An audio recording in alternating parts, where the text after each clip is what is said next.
Buenos días, hermanos. Que tengan un maravilloso y un bendecido domingo.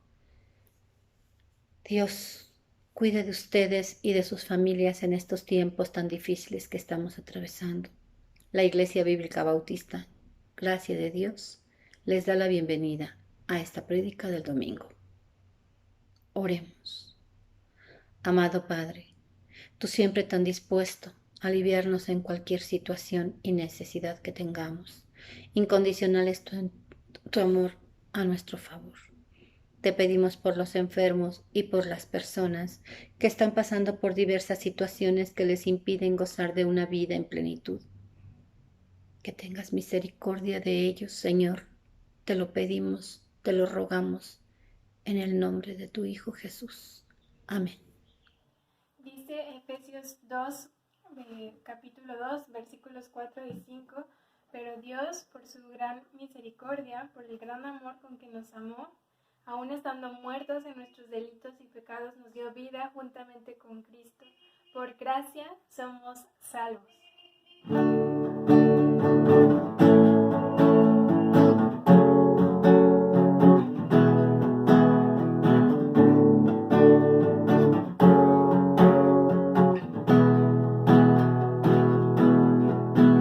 Las cadenas de la muerte me quitó, para mí ya no hay condenación, hay libertad, libertad.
Hermanos, buenos días. Vamos a hacer nuestra lectura del día de hoy.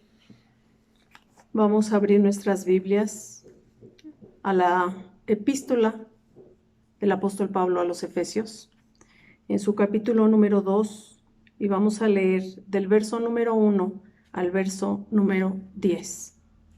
Dice la palabra de Dios: salvos por gracia.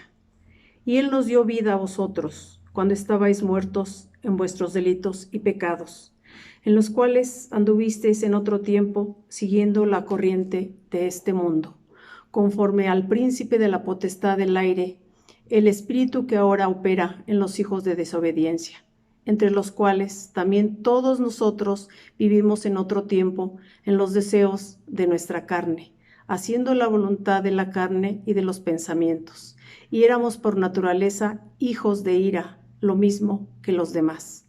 Pero Dios, que es rico en misericordia, por su gran amor, que nos amó, aun estando nosotros muertos en pecados, nos dio vida juntamente con Cristo. Por gracia sois salvos. Y juntamente con Él nos resucitó, y asimismo nos hizo sentar en los lugares celestiales con Cristo Jesús, para mostrar en los siglos venideros las abundantes riquezas de su gracia, en su bondad para con nosotros en Cristo Jesús. Porque por gracia sois salvos por medio de la fe, y esto no de vosotros, pues es don de Dios. No por obras para que nadie se gloríe, porque somos hechura suya, creados en Cristo Jesús para buenas obras, las cuales Dios preparó de antemano para que anduviésemos en ellas. Amén, hermanos. Dios me los bendiga.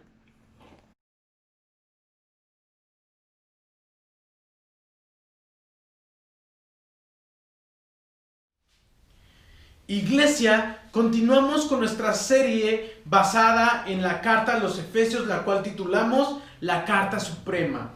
Pablo ha enseñado acerca de los privilegios, acerca de las bendiciones, acerca de lo que implica una vida cristiana. Muchas de las personas las cuales iban a leer esta carta, Pablo no las conocía.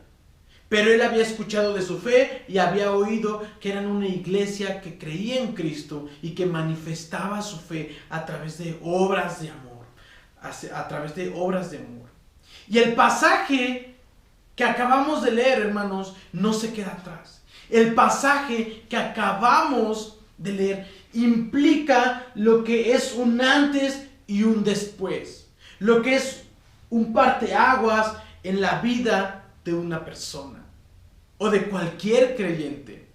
El filósofo Søren Kierkegaard dijo lo siguiente: la vida debe de ser comprendida hacia atrás, pero debe de ser vivida hacia adelante. Lo vuelvo a repetir: la vida debe de ser comprendida hacia atrás, pero debe de ser vivida hacia adelante. Dicen los sociólogos que todo suceso en la historia de la humanidad, o toda sociedad, todo proyecto, debe de tener un antes y un después, un parteaguas. Y quiero decirte algo, que justamente el proyecto de Dios tuvo un parteaguas, y ese parteaguas fue cuando Cristo vino a la tierra, vino a morir por nosotros. Y ahora entonces nosotros participamos de esa salvación y de esa nueva vida para nosotros. Nosotros también tenemos un parteaguas en nuestra historia. Pablo quiere enseñarnos a través de esta lectura que sin duda nuestras vidas deben de tener un antes y un después. Y es por eso que al título de esta predicación la denominé o le puse la vida nueva en Cristo. La vida nueva en Cristo, hermanos y hermanas. Pablo va a enseñarnos a través de este pasaje lo que era nuestra vida antigua, lo que era nuestra condición antigua y lo que es nuestra condición ahora por medio de Cristo. Una vida nueva, iglesia. Una vida nueva. Espero que, como dijo el filósofo Kierkegaard, volteemos a ver el pasado, pero queramos vivir el presente y el futuro aún más con una dependencia de Cristo y del Evangelio. Que nos veamos al pasado y lo entendamos y que digamos: wow, ¿cómo era mi pasado? Pero ahora vivo mi presente y mi futuro en el Evangelio y en el poder y el mensaje de Cristo. La primera característica de este mensaje y de lo que yo te quiero enseñar es que la vida nueva en Cristo nos libró de la muerte. Nos libró de la muerte. Dice el versículo 1 y 2. Antes ustedes estaban muertos para Dios, pues hacían el mal y vivían en pecado. Por cierto, la traducción que estoy leyendo es NTV, Nueva Traducción Viviente, NTV. Antes ustedes estaban muertos para Dios, pues hacían el mal y vivían en pecado. Seguían el mal ejemplo de la gente de este mundo y obedecían al poderoso espíritu en los aires que gobierna sobre los malos espíritus y domina a las personas que desobedecen a Dios. Hay, según este pasaje, varias implicaciones o varias condiciones en cómo nosotros vivíamos antes. Y algo muy importante es que Pablo sigue utilizando estas palabras para determinar ustedes. Esto se refiere a los gentiles. Es decir, este pasaje está hablando de todos los que no somos judíos, pero habla acerca de la condición en la cual vivían los gentiles. Más adelante va a hablar de la condición en la cual vivían los judíos y nos vamos a dar cuenta que era la misma. El mensaje es el mismo para ambos. Pero lo vuelvo a repetir, utiliza la palabra ustedes. ¿Y cuál es la primera condición en la cual se encuentran los gentiles? Estos creyentes que ahora son en Cristo, les quiere enseñar cuál era su condición. Y dice, ustedes estaban muertos. Eran muertos espiritualmente. eran muertos espiritualmente. La condición en la cual vivía el cristiano antes de conocer a Jesús era una condición de muerte. Era una condición de muerte, hermanos.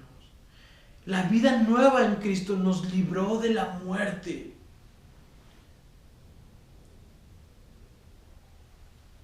Esto es muy importante, porque lo que Pablo estaba diciendo es, sí, ustedes vivían vidas. Hoy en día la gente vive una vida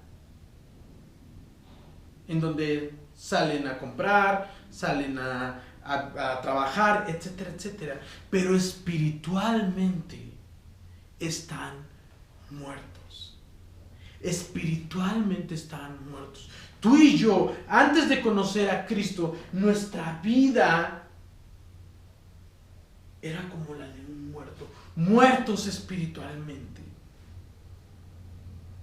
Nuestra condición era que nosotros vivíamos vidas al ahí se va, sin un propósito, sin un objetivo. Pero la vida nueva en Cristo nos da sin duda, nos da una nueva identidad y ya no vivimos más como muertos. En la iglesia donde antes trabajaba y pastoreaba, estaba muy cerca de la universidad, de la UNAM. Y en esta iglesia pues teníamos mucho contacto con la universidad, teníamos incluso diferentes proyectos para jóvenes, ministerios estudiantiles, etcétera, etcétera. Yo aún colaboro con algunos de estos proyectos de una forma de mentorear, pastorear, capacitar, etcétera, etcétera. Pero bueno, te platico esto porque en la universidad, cuando es el Día de Muertos, una fecha muy importante para la sociedad, allí en la UNAM se celebraban un festival de ofrendas, súper impactante. Venían reporteros de otros países, o vienen reporteros de otros países, para solamente documentar ese suceso que ocurre, no solamente en muchos estados del país, sino en la UNAM. Cada facultad o las diferentes facultades de la UNAM presentan una ofrenda, pero no es una ofrenda así pequeña, ¿no? Son grandes. Es un festival donde presentan enormes ofrendas. Y en una ocasión, en colaboración con todos los jóvenes de la iglesia y del Ministerio de Evangelismo y de Misiones, yo les propusimos entre un grupo, yo les dije que por qué no hacíamos un proyecto en donde pudiéramos presentar, cuando ellos tienen ahí las mega ofrendas, tener un tiempo o un espacio, podríamos decirlo, para nosotros presentar el Evangelio de una manera diferente. Presentar, mientras ellos presentan a la muerte, nosotros presentar lo que verdaderamente significa la muerte. A Cristo a través de exposiciones. Y recuerdo en algunas veces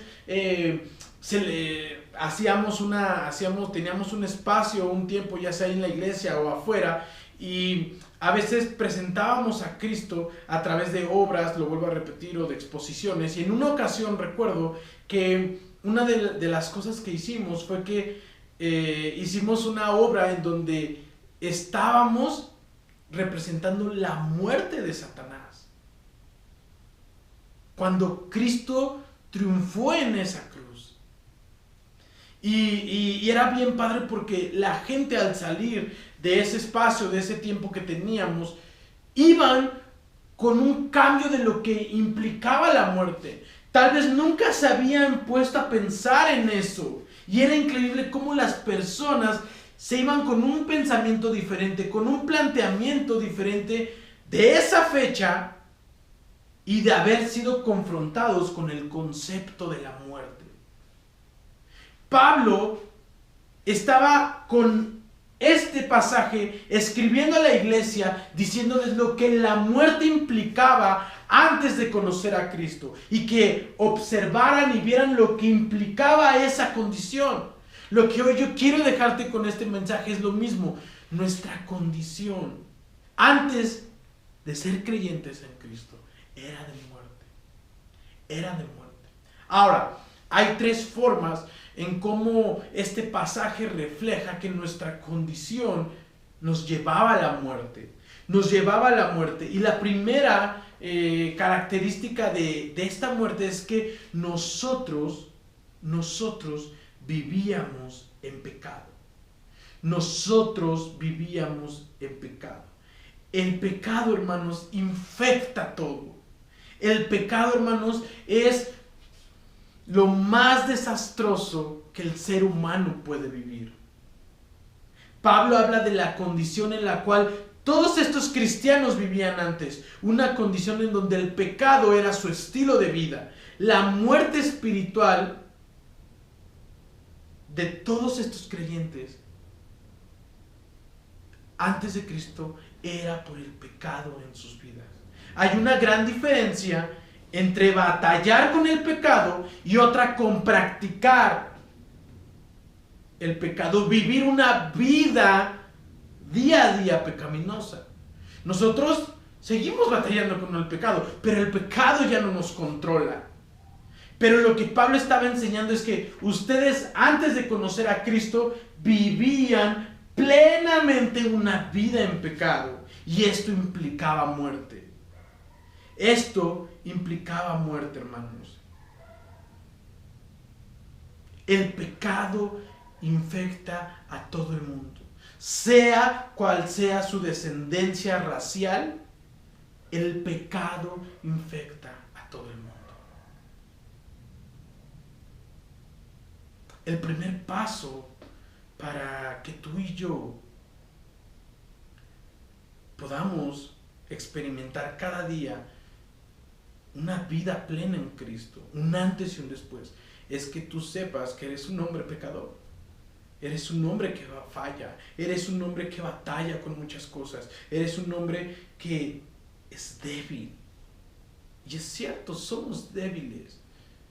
Aunque hoy en la sociedad el ser humano sea el centro de todo, somos débiles. Somos débiles. Y batallamos con el pecado. Y el pecado nos lleva a la muerte, hermanos y hermanas. También Pablo hace una referencia de que esta muerte, la condición de muerte la cual vive aquella persona que no ha conocido a Cristo, es también por seguir la corriente de este mundo. Lo vuelvo a citar: seguían el mal ejemplo de la gente de este mundo. El versículo 2 dice: seguían la corriente de este mundo. Tenemos que comprender, hermanos, que Satanás es un ser que está siempre al acecho. Dentro de muchas culturas antiguas, semíticas, el concepto de este ser espiritual malo o Satanás era una persona que andaba por los aires. Y Pablo utiliza este concepto aquí. Pero lo que Pablo está enseñando, o lo que Pablo quiere enseñar de este concepto de Satanás, es que sin duda hay un ambiente espiritual. Hay un ambiente espiritual para que Satanás corrompa, para que Satanás haga de las suyas.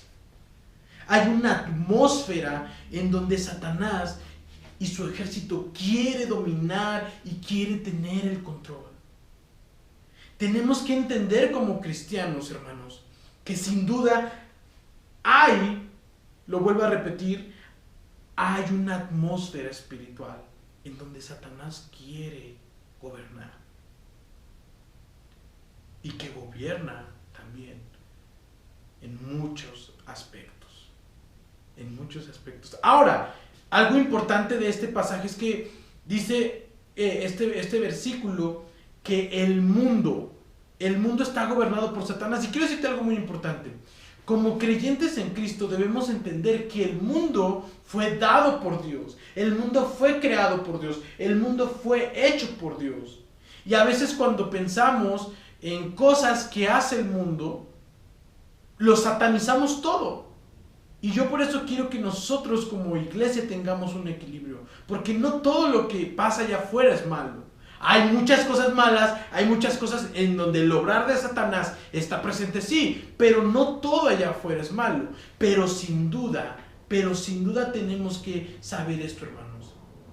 Diferenciar entre lo que Satanás está utilizando en el mundo y donde está obrando y corrompiendo. Y es allí donde nosotros tenemos que poner nuestras vidas en alerta. En todo aquello en donde Satanás está obrando y su influencia espiritual está obrando, necesitamos estar alerta. ¿Cómo? En donde la violencia, el egoísmo, la vanidad, la riqueza sin medida, las barreras sociales, la depravación sexual, la muerte, la desigualdad, el clasismo, el pecado sin límite y el poder, todo eso es obra de Satanás y sigue corrompiendo a este mundo, y muchos de nosotros fuimos esclavos de ese sistema. Satanás quiere tenernos, esclavizados en el pecado, bajo su sistema espiritual, bajo esta atmósfera que daña y corrompe. Denigrar al mundo, denigrar a la dignidad humana. Pablo quiere enseñar, hermanos, a todos estos creyentes que vivían en desobediencia. Por eso menciona al final de este pasaje, hijos de desobediencia. Estábamos siendo conducidos por el pecado, por el sistema de Satanás, y nuestras vidas eran gobernadas por él. Pero lo vuelvo a repetir, y ese es el énfasis de esta predicación. Hay un antes y un después. Hay un antes y un después. Esa era nuestra condición. Pero ahora ustedes y yo vivimos en otra condición. La vida nueva en Cristo nos libró de la muerte. Todo esto que acabamos de explicar es lo que implica esa condición en la cual vivíamos antes.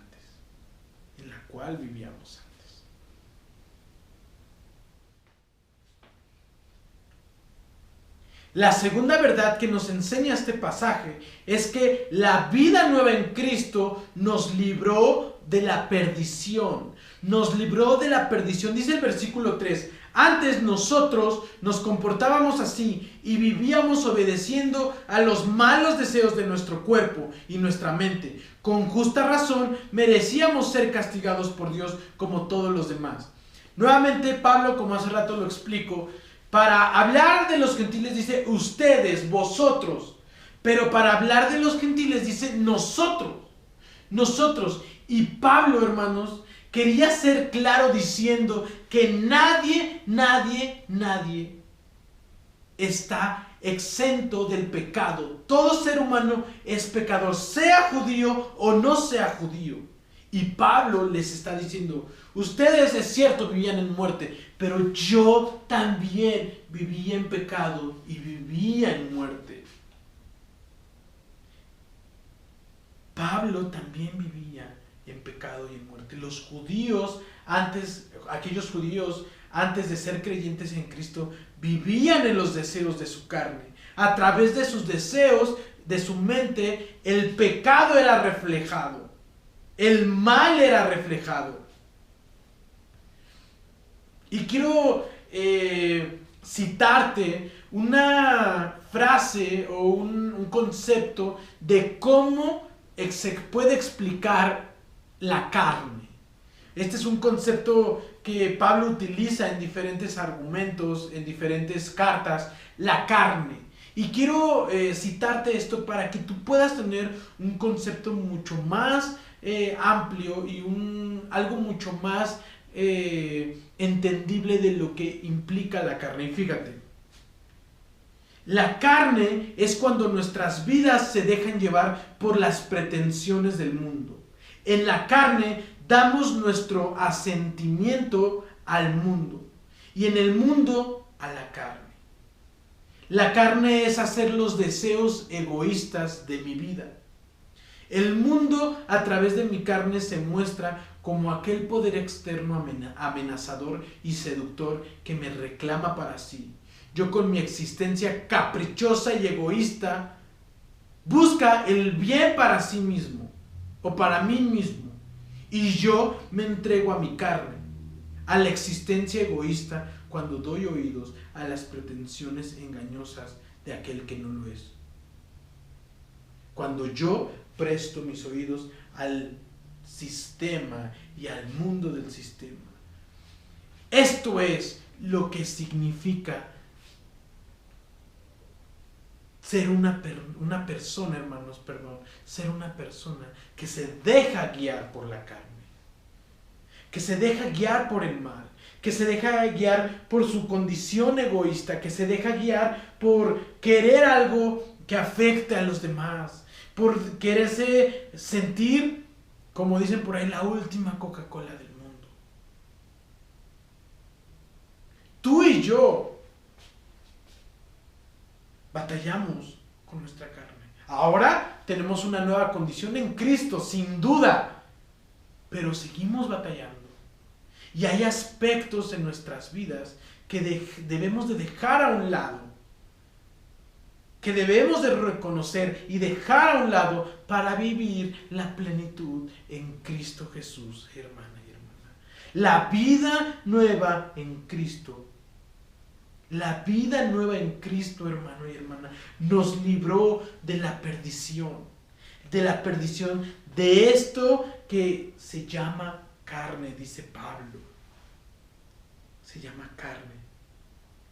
Y fíjense lo que dice el versículo 3, que es muy duro, y dice: antes nosotros nos comportábamos así, vivíamos obedeciendo a los malos deseos de nuestro cuerpo y nuestra mente. Con justa razón merecíamos ser castigados por Dios como todos los demás. En otras versiones dice: merecíamos la ira de Dios, éramos hijos de ira. Y esto es lo que Pablo estaba reflejando, es que todas aquellas personas que vivían en esta condición merecíamos el castigo de Dios. Merecíamos el castigo de Dios. Merecíamos ser enlodados más y más y más y más en toda esta perdición. Pero existe una realidad de todo aquel que es cristiano y creyente. Tenemos un pasado y tenemos un presente. Tenemos una vida vieja y tenemos una vida nueva. ¿Necesitamos ser conscientes de ese pasado? Sí. Un pasado en donde estábamos viviendo como muertos, sin vida espiritual, sucumbidos por el pecado y dejándonos llevar, hermanos y hermanas, por el mundo y por Satanás. Un pasado en donde vivimos condenados a la perdición, dejándonos llevar por la carne y nuestros deseos y nuestras pretensiones, viviendo los valores y el sistema de sociedad. Ese era nuestro pasado, esa era nuestra vida vieja. Pero nos dio una vida nueva, hermanos y hermanas. Y la siguiente sección que vamos a hablar a continuación refleja ese cambio. Sí vivíamos una vida de muerte, sí vivíamos una vida de perdición, pero ahora vivimos una vida nueva en Cristo Jesús. Una vida nueva en Cristo Jesús que implicaba ciertos aspectos del Dios Altísimo y de Cristo. De Cristo, hermanos y hermanas. De Cristo, hermanos y hermanas. Y esta tercera sección nos enseña la verdad de que la vida nueva en Cristo nos mostró el camino. La vida nueva en Cristo nos mostró el camino. Fíjense lo que dice el versículo 4 y 8. Pero Dios es muy compasivo y su amor por nosotros es inmenso. Por eso, aunque estábamos muertos por culpa de nuestros pecados, Él nos dio vida al resucitar al Cristo. Nos hemos salvado gracias al amor de Dios. Dios, al resucitar a Jesucristo, nos resucitó y nos dio un lugar en el cielo junto a Él. E hizo esto para mostrar en el futuro la bondad y el gran amor con que nos amó por medio de Cristo. Hermano, cuando yo llego a escuchar a personas que dicen, es que ¿cómo Dios, si existe, puede hacer esto? ¿Cómo Dios, si existe, puede hacer aquello? Cuando muchos jóvenes en las universidades, cuando a veces estoy compartiendo con ellos, me dicen, es que yo no creo en Dios por esto y por esto. Y cuando yo escucho esas frases, pienso en este pasaje que acabamos de leer, porque este pasaje que acabamos de leer refleja la condición y refleja el carácter de Dios para con la humanidad. Es decir, refleja lo que implica el evangelio y el mensaje de Dios para la humanidad. A un Dios que nos sacó de vivir en una porquería para vivir vidas plenas, nuevas y de abundante amor de Dios para nosotros. Este pasaje nos muestra cómo Dios, a través de Jesús, nos da ese camino para ya no estar bajo la ira de Dios, sino bajo su reconciliación y bajo su nuevo camino de restauración, bajo la reconciliación y bajo su nuevo camino de restauración. Y lo primero que muestra este pasaje es que fue por misericordia. Fue por misericordia. En el versículo 4 dice, pero Dios es compasivo, es misericordioso, hermanos y hermanas. Su misericordia. La misericordia de Dios refleja y siempre se ha visto reflejada. Dios nos ha dado muchas oportunidades para que le conociéramos. Él siempre está en busca de nosotros. Él siempre está en busca de nosotros. Por ahí hay algunos conceptos malentendidos, incluso hay canciones que dicen, yo te busco, yo esto, yo te anhelo. Pero realmente lo que enseña la palabra de Dios, sí, nosotros le buscamos, pero antes Él nos buscó primero. Él se reflejó primero, Él se demostró primero, hermanos y hermanas. Él siempre estuvo en busca de nosotros y siempre nos dio oportunidades. Y quiero que pienses en eso. Piensa en cuántas oportunidades tú y yo tuvimos antes de tener este cambio de vida. Y estoy seguro que vas a recordar al menos una o dos veces en donde tú pudiste ver a Dios y buscar a Dios, pero no lo hiciste o no lo hice. Tuvo que haber otra oportunidad después para que buscáramos a Dios. Y eso nos habla de la misericordia y de la compasión de Dios. Solo Dios mismo nos podría sacar de la miseria en la cual vivíamos y en la cual hoy muchos viven. Otro aspecto que refleja el carácter de Dios en estos versículos es por amor, y lo repite al menos 2 o 3 veces. Y su amor por nosotros es inmenso, porque aunque estábamos muertos por culpa de nuestros pecados, Él nos dio vida al resucitar a Cristo. Nos hemos salvado gracias nuevamente al amor de Dios, iglesia, al amor de Dios. La segunda característica en este versículo del carácter de Dios es su amor. Dios nos mostró este camino, esta vida nueva, esta vida en plenitud por medio del amor de Dios. El amor de Dios es la fuente de todo. Es la fuente de todo. Es su fuente inagotable. Y eso es lo que hoy ustedes y yo vivimos. Gracias a Cristo. ese amor fue capaz de hoy darnos vida. Antes vivíamos muertos, pero hoy vivimos en vida. Podemos ver justamente cómo Pablo hace esa distinción. Antes vivían muertos, pero hoy gracias a Cristo viven en vida. Una vida que tú y yo podemos disfrutar, una vida que tú y yo anhelábamos y que hoy podemos experimentar, una vida que mucha gente aún no la está viviendo. Y esto no significa que no tengamos problemas, eso ya espero que ustedes lo sepan. Si ustedes alguna vez le dijeron que el creyente no tiene problemas, no estoy diciendo, es que aún en medio de las circunstancias, aún en medio de un COVID, aún en medio de un cáncer, aún en medio de un desastre, aún en medio de todo eso, vivimos vidas plenas en Cristo, porque Él y su amor inagotable nos da plenitud, nos da plenitud.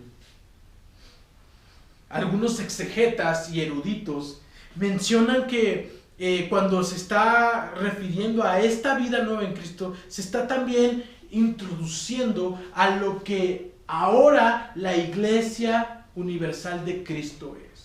Antes muchas personas vivían en muerte, pero ahora muchas personas viven en Cristo y para Cristo, y por lo tanto son la Iglesia Universal. Tú y yo comenzamos a vivir nuestras vidas celestiales no cuando morimos físicamente.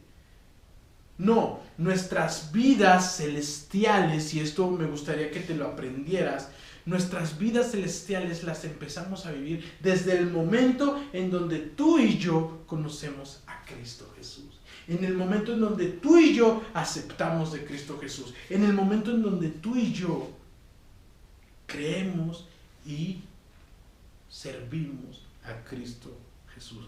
Desde ese momento comenzamos a vivir nuestra vida celestial. Y eso que acabo de explicar, hermanos, ese antes y ese después, debe de ser vital para tu vida y para mi vida. Y así como Pablo se los estaba recordando a todos ellos, esos creyentes, hoy yo te lo recuerdo a ti. Esa era nuestra condición antes de vivir en la plenitud de Cristo Jesús. Y fíjense lo que dice el versículo 9 y 10, porque también refleja este carácter de Dios el versículo 9 y 10. Su gracia nos ha transformado, dice el versículo 10. Ustedes han sido salvados porque aceptaron el amor de Dios. Ninguno de ustedes se ganó la salvación, sino que Dios se la regaló. La salvación de ustedes no es el resultado de sus propios esfuerzos, o por cuán bien te portas, o por cuán bueno eres. Por eso nadie se puede sentir orgulloso. Nosotros somos creación de Dios. Por nuestra unión con Jesucristo, nos creó para que vivamos haciendo el bien, lo cual Dios ya había planeado desde antes. Este nuevo camino, esta nueva vida en Cristo que hoy tú y yo experimentamos, fue un actuar totalmente de Dios. No es por cuán bueno eres, por cuántos talentos tienes, por cuánto nos lo merecíamos. No, aquí no se trata de eso. No es por los esfuerzos, ni por nada que nosotros podamos hacer, sino es por la voluntad de Dios. Y eso es lo más increíble. Y créanme, eso es algo de lo que la gente no entiende. Porque las personas están condicionadas que para recibir algo tienen que hacer algo. Para recibir algo tienen que hacer algo. Y ese es el sistema en el cual mucha gente está esclavizado. Pero cuando tú le explicas a una persona esto, no lo comprende. Pero el Espíritu Santo puede obrar en esa persona para que comprenda que la salvación, la vida plena, la vida llena del Evangelio de Cristo, la vida salvífica, no la podemos comprar. No es por nosotros, sino es por el obrar de Dios. Es por su voluntad. Es por su voluntad. La realidad es que Dios nos ama. Y fue su amor el que nos ha regalado esa gracia, esa salvación y ese perdón que hoy nos lleva a tener una entrada gratuita a la Iglesia Universal, un pase directo, o como algunos que vamos al Six Flags, un Flash Pass. Un Flash Pass directo a la presencia de Dios. Y me encanta cómo termina Pablo diciendo todo esto. Todo esto es para que vivamos de una manera diferente. No es para que te glories, sino es para que vivamos una vida que demuestra esa vida salvífica. Una vida no de orgullo, no de, yo no voy a hacer nada, pues qué padre que soy salvo. No, es una responsabilidad. Es una responsabilidad. Dios había planeado que su iglesia fuera la que viviera de tal manera que demostrara siempre esos principios del Evangelio. Principios que irían en contra del sistema diabólico y satánico, el cual hoy muchos están sumergidos. Dios espera que su iglesia, su pueblo, marque una agenda diferente, una agenda que esté bajo la guía de Cristo. Ya no bajo la guía de la muerte, ya no bajo la guía del pecado, ya no bajo la guía de Satanás, ni bajo la guía de la carne, sino bajo la nueva vida en Cristo, una vida en plenitud por medio de Él. Una vida en plenitud por medio de Él. Iglesia, concluyo con lo siguiente. La vida debe de ser comprendida hacia atrás, pero debe de ser vivida hacia adelante. 2. Debemos de ser y saber que la condición en la cual vivíamos antes puede ser muy atractiva, pero eso no implica una vida saludable. Lo vuelvo a repetir. Debemos de saber que la condición en la cual vivíamos antes puede ser muy atractivo y muy bueno, pero eso no implica que sea una vida saludable. Vivir bajo el gobierno de Satanás no solo tiene que ver con aspectos demoníacos y exorcismos. A veces basta con observar el egocentrismo, el poder, la vanidad y el pecado que nos marca y nos hunde. Pablo tomó 3 versículos para hablar, esta es la tercera conclusión, Pablo habló de 3 versículos para hablar del mal en la vida del hombre, del pecado y la muerte. Pero tomó 7 versículos para hablar de la nueva vida en Cristo, la cual ahora vive toda la iglesia y todo creyente. De esa manera nosotros debemos saber que nuestra vida ahora toma un mayor impacto y una mayor importancia después de ese parteaguas, el antes y el después.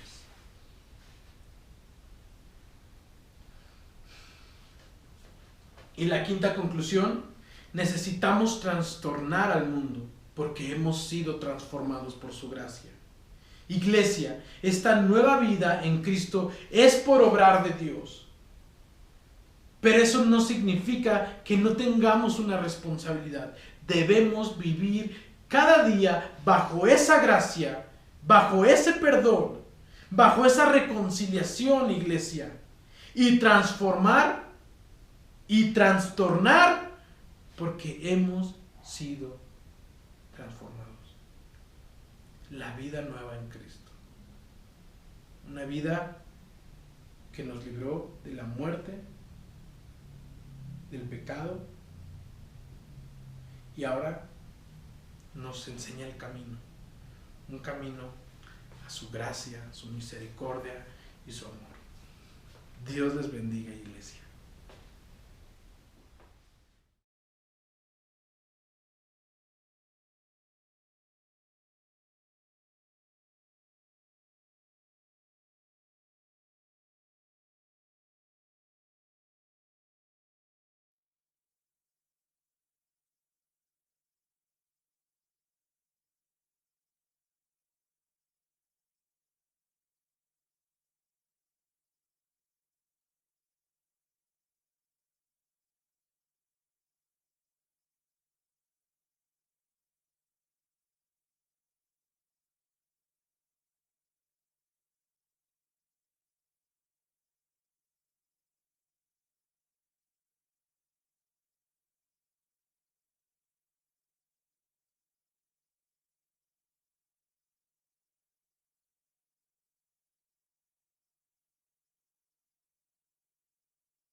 Iglesia, espero que estemos preparados para tener esta celebración de la Cena del Señor.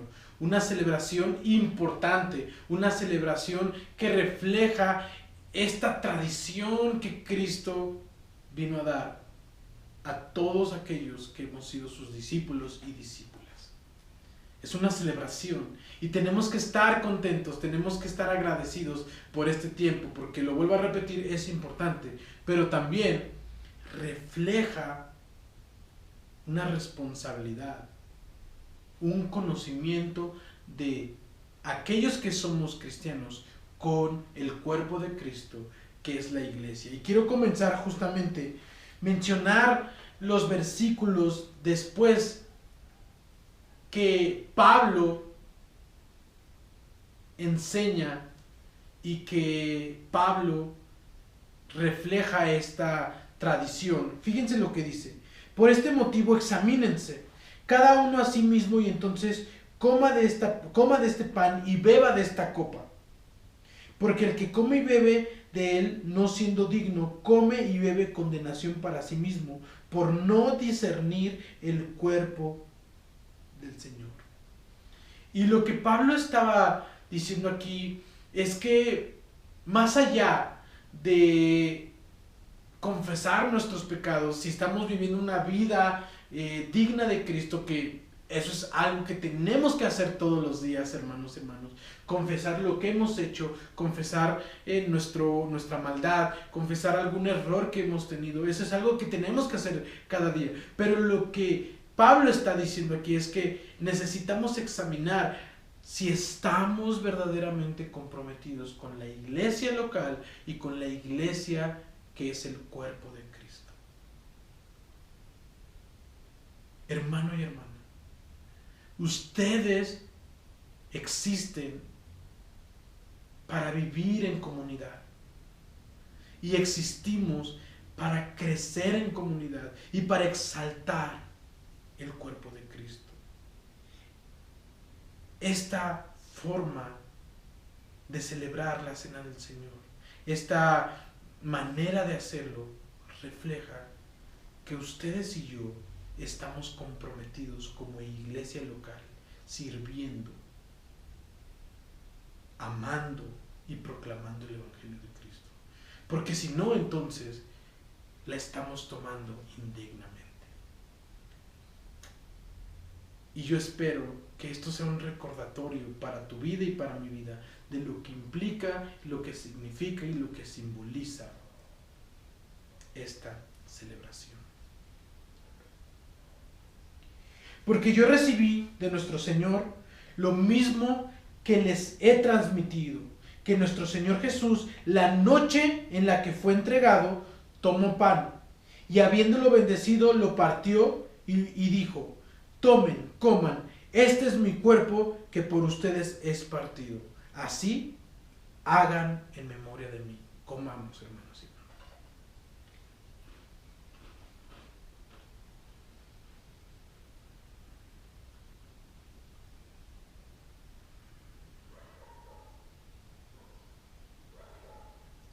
Gracias, gracias Dios, gracias por tu palabra, porque Cristo vino a salvar nuestras vidas, porque este estudio que hemos estado teniendo, estas predicaciones a través de la carta a los Efesios,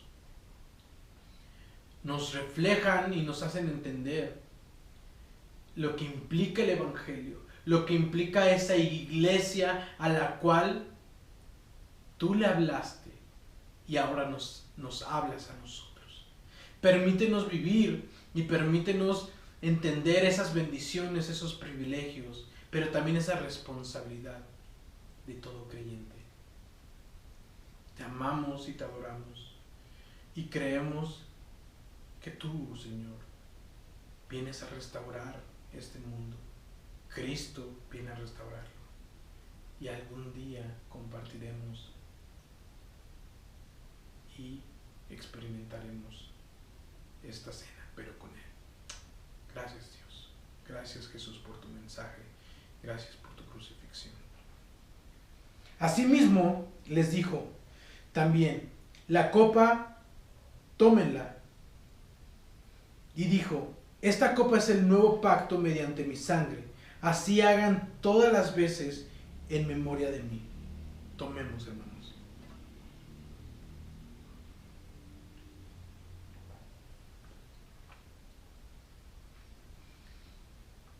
Gracias, Dios, por ese sacrificio, porque se tenía que derramar sangre. Y ahora tu iglesia puede experimentar esa salvación gratuitamente. A nosotros no nos costó nada, solo a ti, solo una vez, como dice Hebreos. Y ahora, por medio de ese sacrificio, nosotros tenemos entrada directa, tenemos salvación.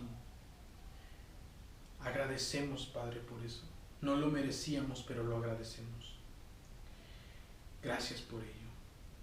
Dios, yo te pido que tu iglesia, la Iglesia Bíblica Bautista Gracia de Dios, se pueda mantener firme, se pueda mantener unida y se pueda mantener responsable aún en medio de esta circunstancia, de este virus que atacó a toda la humanidad.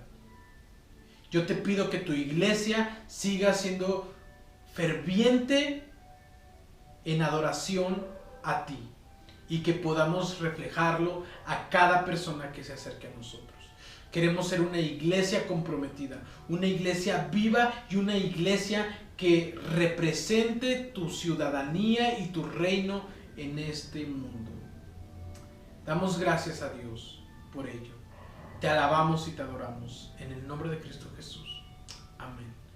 Amén. Iglesia, gracias a Dios por lo que estamos viviendo, porque aún en medio de estos tiempos podemos entender las implicaciones de lo que somos y a qué vinimos. Dios les bendiga.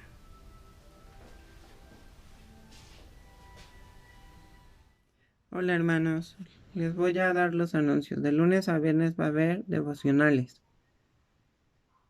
por WhatsApp y la iglesia por las redes sociales. Salmos refrigerios para tu vida por la hermana Iraíz y el pastor Jonathan. Los miércoles va a haber reunión de oración a las 7 p.m. Los jueves va a haber reunión femenil de mujeres. Para más información con la hermana Ireri. Los domingos reunión general a las 11 a.m. Gracias, bendiciones y saludos. Te damos gracias, buen Dios, por este servicio de este día, Señor, porque aprendimos más de tu palabra, Señor, porque nos has bendecido por medio de los cantos, Señor. Te damos gracias también porque hemos compartido tu mesa, en la cual reconocemos y recordamos tu sacrificio hermoso en derramar tu sangre por nuestros pecados, en ofrecer tu carne para salvación nuestra. Te damos gracias porque Maranata, Maranata, pronto llegarás y pronto regresarás por nosotros, Señor. Y te estamos esperando. Y queremos hacerlo cumpliendo tu voluntad, obedeciendo en tu palabra, en tus mandatos. Y que en esta semana, Señor, tú nos bendigas y nos protejas y nos cuides de todo mal, nos alejes de esta enfermedad tan terrible, que sean con cada una de las familias de la iglesia y que bendigas a nuestro hermano pastor, Señor. Que tú lo sigas guiando y lo sigas llenando del poder y lo unjas con el poder santo y divino Espíritu para que siga trabajando en tu iglesia. Bendice a Iraíz también, que nos ministra con la música. Bendice a cada familia de la iglesia en esta semana. Y una vez más, gracias te damos por este hermoso día y por este hermoso refrigerio espiritual. Alabado sea, Señor, por Cristo Jesús. Amén, Señor nuestro.